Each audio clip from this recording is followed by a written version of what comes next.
হাবা মাগফুরা।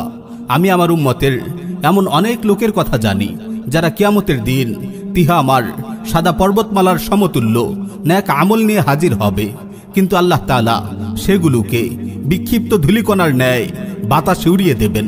তখন সাওবান রাদিয়াল্লাহু আনহু জানতে চান, ইয়া রাসূলুল্লাহ, আপনি এসব লোকদের বৈশিষ্ট্য আমাদের বলে দিন, যাতে অজ্ঞতাবশত আমরা তাদের দলে অন্তর্ভুক্ত না হয়ে যাই।